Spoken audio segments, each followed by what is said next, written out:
Hi, everyone. My name is Dr. Nicolle Clements from St. Joseph's University Hobbs School of Business. I'm in the Department of Decision and System Sciences, where we teach courses on data analytics, data mining, statistics, and business intelligence. I'm sorry I wasn't able to make it in person to the San Antonio conference. I was really looking forward to coming and seeing many of you after the Savannah conference that we met. But some personal obligations got in the way of my travel plans, and I was not able to make it to San Antonio. So I am doing this virtual presentation, and I'm looking forward to interacting with many of you in a virtual way. So the research project I wanted to talk about in this presentation is called Detecting Bots in a PA Agricultural Survey. Some techniques and challenges that we have run into in this project. I worked with some of my colleagues at St. Joseph's University, including Dr. Katie Garwood and also Dr. Ernest Baskin. So the outline of the talk is I'm going to talk about the impact of bots taking our survey, as well as the importance of detecting them. I'm going to talk about how it happened, how we detected it, some techniques that we've used, and some ideas for future directions that my team and I are exploring. So first of all, the impact, importance, and the problem overview. So automated bots are programs or scripts that are designed to perform tasks like responding to a survey in a way that mimics human behavior. However, because a human is not taking the survey and it's a bot instead, it can skew the results and it leads us to inaccurate conclusions and invalid data. So we want to detect when this can happen. And bots can flood surveys with fake responses, they can manipulate answers, introduce biases, especially in large-scale surveys like ours for an agricultural purpose. So the survey that we've been using for the past 8 or 9 years is a collection on consumer responses to a PA preferred brand. And this brand is about consumer food purchases in Pennsylvania, as well as their perceptions and buying patterns of organic products. We've been collecting data on this survey for over 8 years, and we use a variety of techniques. We do in-person data collection where we use students at sporting events and large-scale events to, walk up to potential survey respondents and get their consent and ask them to take the survey on the spot. We also use online research tools like mTurk and Cloud Research. And we also have used social media and some other online tools to collect survey data as well. Some sample questions that are on our survey, I took some screenshots and just put them here so you can get a feel for what our survey is like. We asked things like, what organic products have you purchased in the past 30 days? Select all that apply. In the past 30 days, how many organic products have you purchased? What are the major benefits to buying organic? It takes several years for farmers to transition their crops to organic. During this time, the crops may have the benefits of being organic, but do not have the label yet. What should we call those products? So asking for some ideas about branding. How familiar are you with this PA Preferred program? How much are you willing to pay as a percentage for an organic product? So I'm showing you some variety of questions. Some of them are a check all that apply. Some of them you enter a percentage. Some of them are open-ended text response. So we have a variety of types of data and variables coming in as a result from this survey.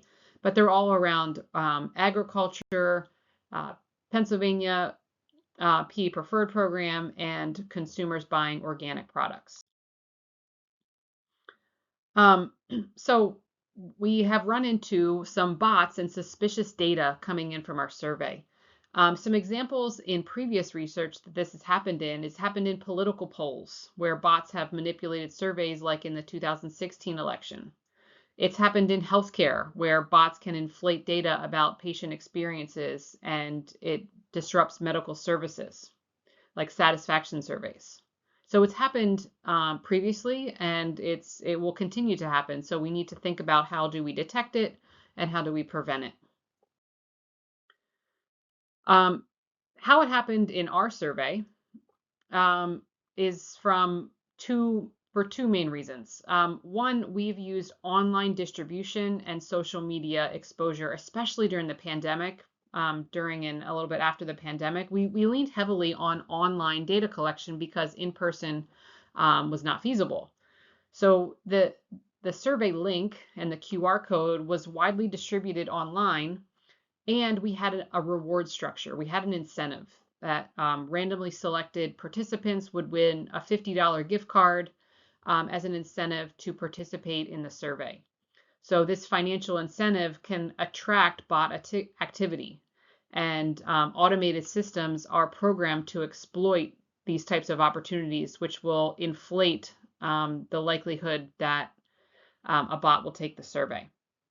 So using online distribution and having a reward or an incentive increases the likelihood that bots will take your survey.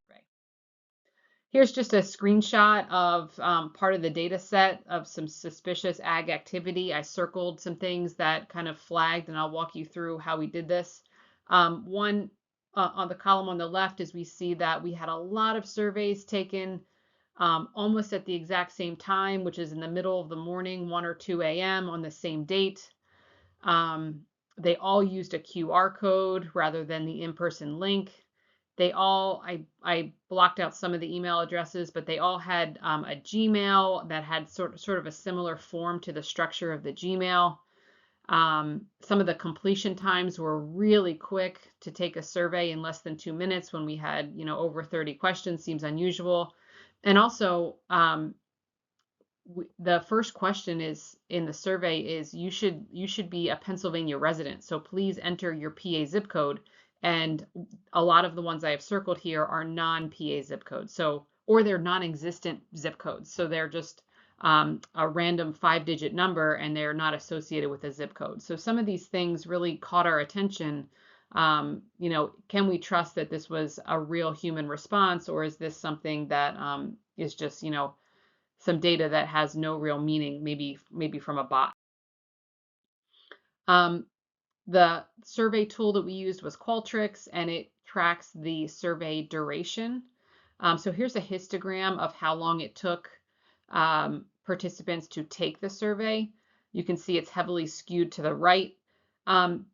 The tail on the right, we're actually less concerned about this. So these are responses that took a very long time. This is in seconds, so over 3,000 seconds to take the survey.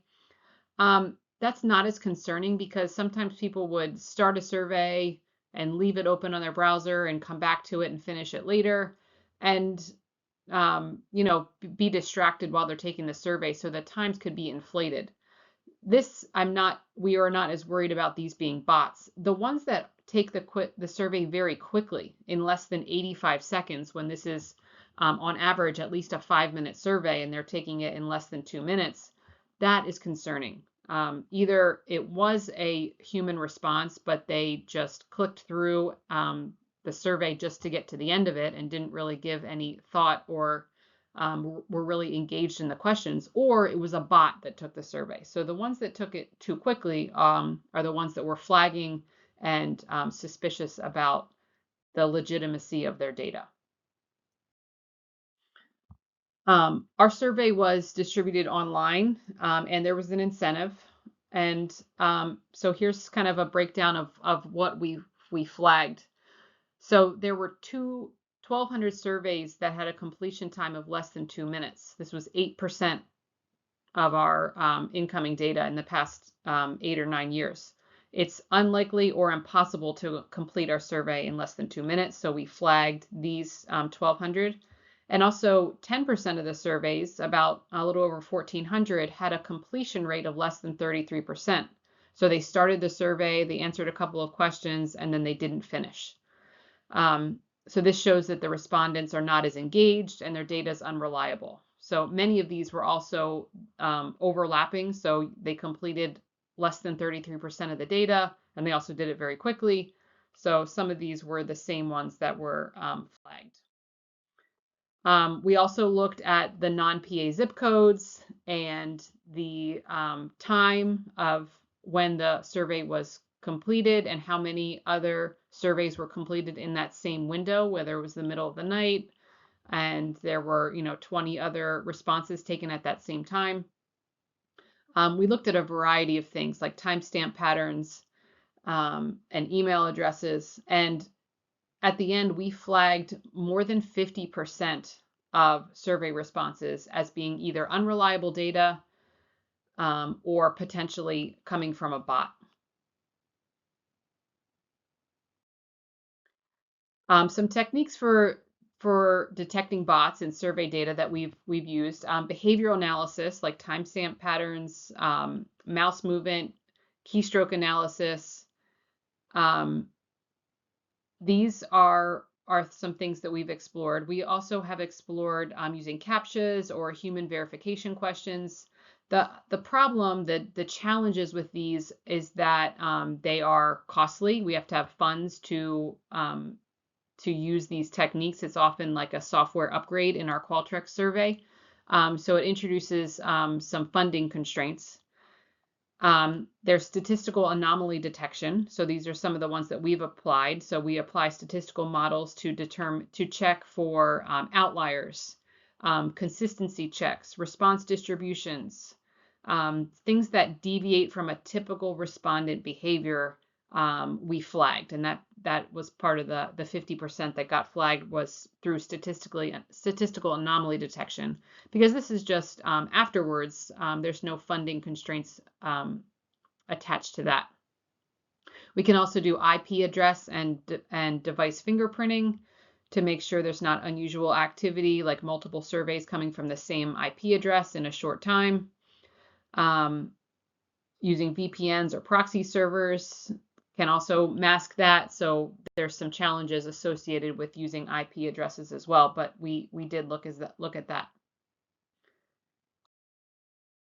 Some future directions that we are considering to help us detect bots are listed here. So as bots become more significant or sophisticated, as they become more sophisticated with this AI boom, machine learning algorithms are going to be critical in identifying subtle and complex patterns that might be coming from bot data.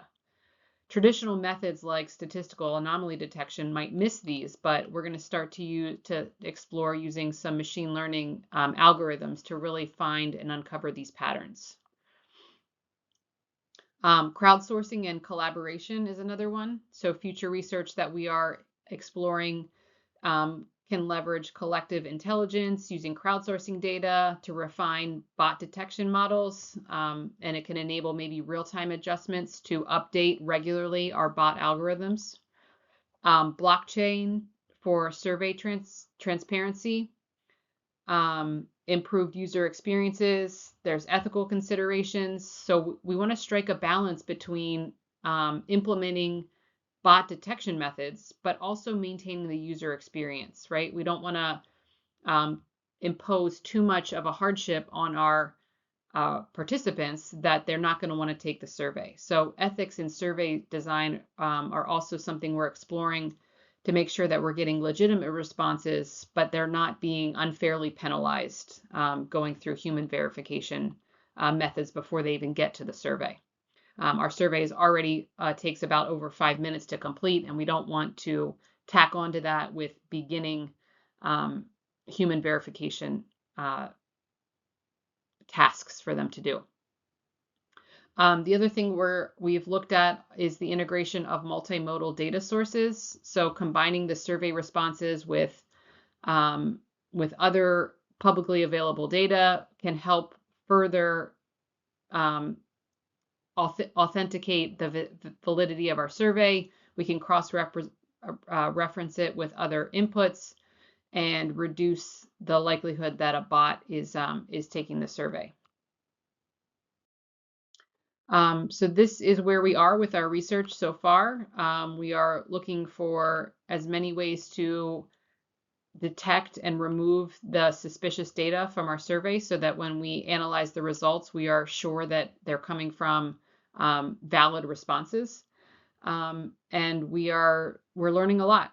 So we're exploring more options and more avenues to do this detection, and we're looking forward to seeing where this research takes us. Happy to answer any questions virtually, of course, comments and feedback. I will respond to them as soon as I can. And I appreciate you taking the time to listen to this presentation. And I very much hope that everyone is enjoying the conference in San Antonio this year. I wish I was there. And I wish you all the best in your presentation as well.